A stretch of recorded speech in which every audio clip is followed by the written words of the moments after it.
Kita mulai ya pelajarannya. Ya, Bu. Oke. Sebelumnya Assalamualaikum warahmatullahi wabarakatuh. Waalaikumsalam warahmatullahi wabarakatuh. Selamat pagi anak-anak. Pagi, Bu. Bagaimana kabarnya hari ini? Alhamdulillah, luar biasa. Allahu Akbar. Alhamdulillah kalau begitu. Semoga semuanya sehat dan semangat belajar ya. Ya, Bu. Nah, sebelum kita masuk ke materi pelajaran hari ini nih, ada baiknya kita berdoa terlebih dahulu agar kegiatan belajar mengajar kita berjalan dengan baik. Silakan para ketua kelas untuk memimpin doanya. Maka teman-teman, sebelum kita mulai pelajaran kita pada pagi hari ini, mari kita berdoa. Berdoa mulai. Berdoa selesai. Terima kasih ketua kelas atas doanya. Nah, sebelum masuk ke materi hari ini, Ibu ingin bertanya terlebih dahulu. Apakah ada yang masih ingat apa yang kita pelajari di minggu kemarin? Norma, Bu. Norma. Kalau begitu, apa norma itu, Reva? Jadi norma itu adalah aturan atau ketentuan yang bisa dijadikan pedoman dalam berperilaku di dalam suatu kelompok maupun masyarakat, Bu. Betul sekali. Jadi norma itu adalah aturan yang menjadi pedoman dalam mengatur masyarakat bagaimana baiknya berperilaku. Nah, karena norma itu berkaitan dengan aturan yang harus dipatuhi bersama, artinya dia pasti memiliki dasar dalam perbuatan norma tersebut. Nah, menurut kalian nih, mengapa dalam aturan tersebut harus punya dasar atau prinsip? Saya, Bu. Oke, Mas Ayu, apa Mas Ayu? Karena tujuan aturan itu dibuat untuk mengatur perilaku manusia. Jadi setiap aturan harus memiliki dasar atau prinsip yang jelas supaya aturan tersebut itu tidak dibuat secara sembarangan. Ya, bagus sekali. Tepuk tangan semuanya untuk Mas Ayu. Sekarang Ibu ingin bertanya lagi nih terkait dengan kita nih kan di sekolah, kita kan harus pakai seragam di hari tertentu, atau misalnya di kesepakatan kelas kita kemarin yang mengharuskan untuk datang tepat waktu. Nah, menurut kalian kenapa aturan itu harus dibuat? Saya Bu, silakan Rahmi. Menurut kami, aturan tersebut itu harus dibuat karena punya tujuannya masing-masing, Bu. Misalnya, aturan datang tepat waktu itu dibuat supaya kegiatan belajar kita itu dimulai dengan baik dan tidak mengganggu proses belajar di kelas. Nah, kalau yang memakai seragam itu dibuat untuk menumbuhkan kedisiplinan, Bu, seperti rasa kebersamaan serta menunjukkan identitas sebagai siswa di sekolah tersebut, Bu. Ya, bagus sekali. Nah, jadi semua aturan itu pasti ada tujuannya masing-masing kan. Nah, jawaban kalian tadi itu sebenarnya sudah mengarah ke materi kita hari ini, yaitu tentang asas dalam Undang-Undang Dasar 1945 dalam kehidupan berbangsa dan bernegara. Baiklah, untuk saya Ibu dulu.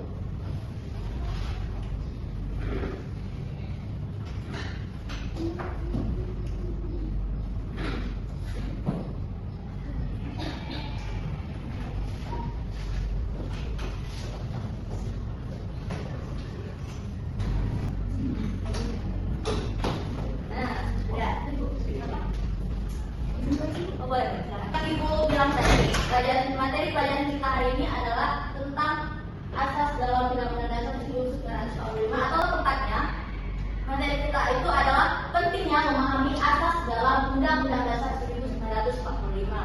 Nah, materi ini penting karena dengan memahami asas itu kita bisa mengetahui nih dasar dari aturan yang dibuat oleh negara kita.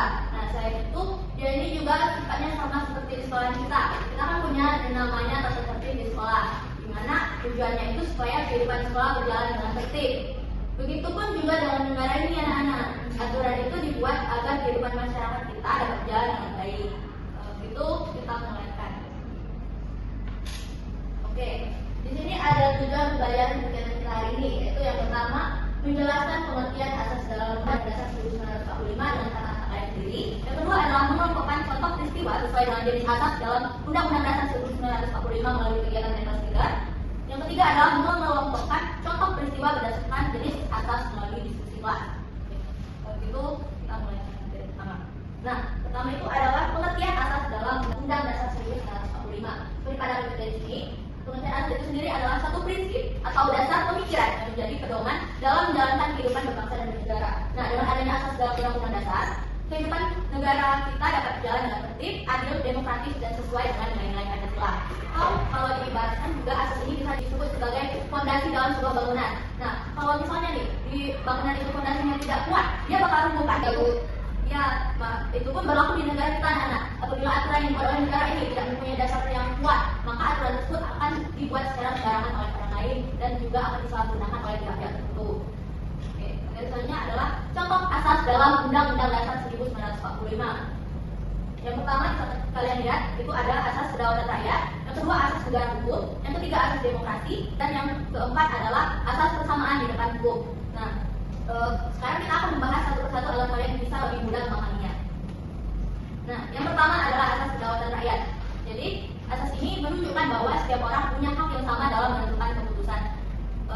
Jadi artinya rakyat itu punya hak untuk ikut menentukan keputusan dalam negara. Contohnya nih, kalau dari kegiatan kita di sekolah, yaitu dengan adanya pemilihan ketua kelas atau voting menentukan kegiatan kelas, atau semua siswa punya hak memilih.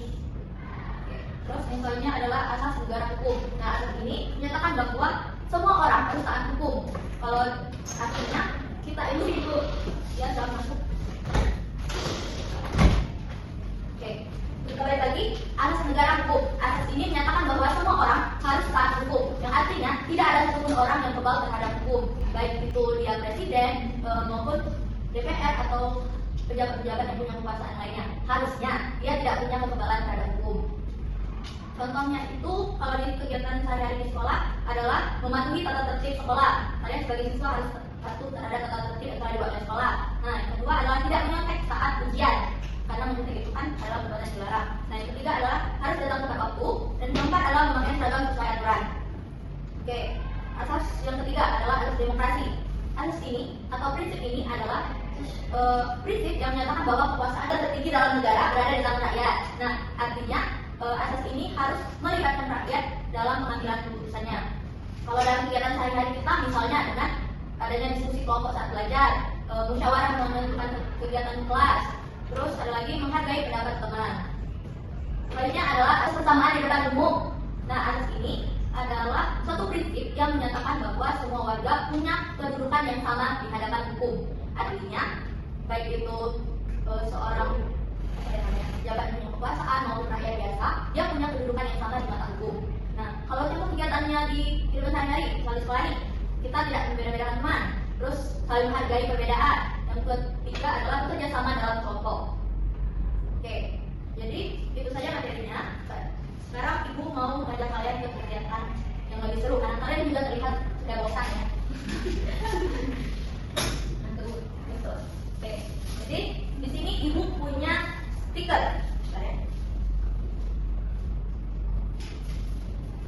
Nah, stiker peristiwa. Jadi di sini ibu ingin kalian untuk mencocokkan peristiwa ini dengan asas yang ada di dalam kotak ini. Jadi kalian itu harus menempelkannya, kemudian beritahu alasannya mengapa kalian memilih asas ini. Oke? Oke, Bu. Habis itu bonus.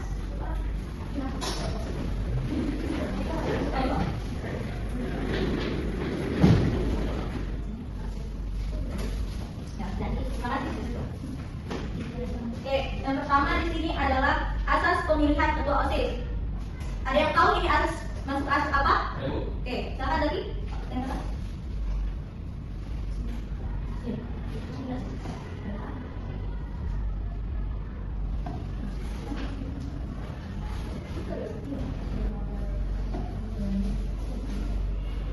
Oke, kata Zaki itu masuk ke dalam asas kedaulatan rakyat. Nah, apa alasannya Zaki? Karena setiap siswa yang ada di sekolah itu memiliki hak untuk memilih ketua OSISnya. Ya, yang lain apakah setuju? Setuju. Ya, betul. Jadi pemilihan ketua OSIS di sekolah itu termasuk asas kedaulatan rakyat karena setiap orang yang dalam hal ini adalah siswa punya hak yang sama dalam pengambilan keputusan. Tepuk tangan untuk Zaki. Kedua adalah diskusi bersama kelompok. Ada yang tahu ini masalah berapa? Di Facebook. Oke, silakan Tika. Pasti salah, Bu. Menurut Rika masuk ke asas demokrasi, Bu. Oh, kenapa? Karena saat diskusi kita bisa menyampaikan pendapat dan mendengarkan pendapat dari orang lain, Bu. Yang lain gimana? Setuju? Ya, betul sekali jawabannya. Karena diskusi itu adalah kegiatan yang saling mendengarkan pendapat dan menghargai apabila ada perbedaan di dalamnya. Oke, silakan Rika. Kita berikan tepuk tangan.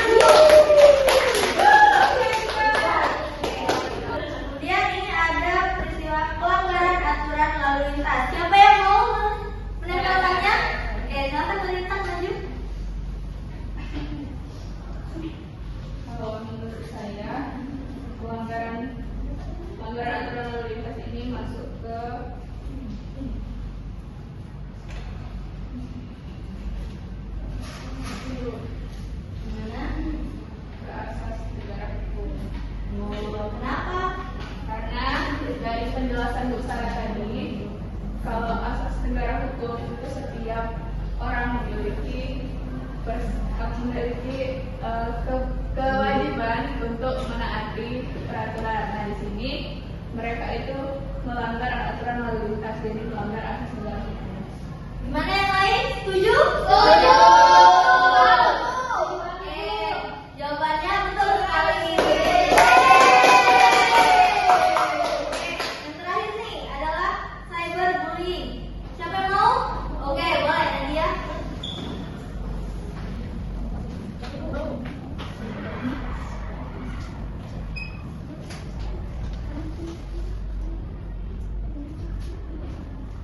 Oke.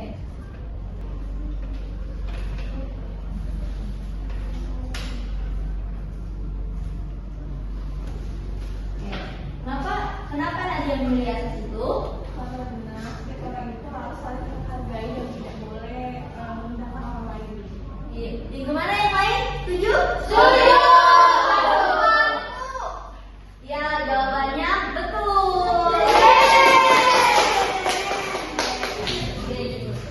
Oke, dari kegiatan kita ini, apakah ada yang menyimpulkan? Sepertinya tidak ada. Kalau gitu, biar Ibu yang akan menyimpulkannya.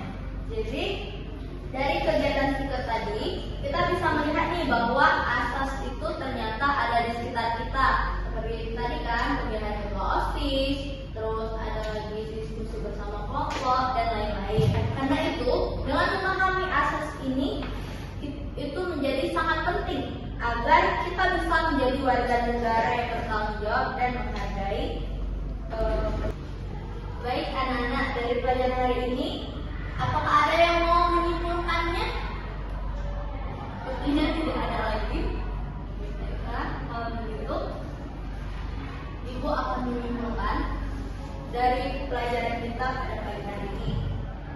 Asas itu, seperti yang Ibu bilang tadi, adalah suatu prinsip atau dasar yang digunakan dalam membuat aturan untuk kehidupan berbangsa dan bernegara agar berjalan dengan tertib, adil, dan damai. Nah, dengan memahami betapa pentingnya asas ini, kita bisa menjadi warga negara yang taat aturan, terus menghargai orang lain, dan juga mampu berpikir kritis. Apakah ada yang ingin bertanya?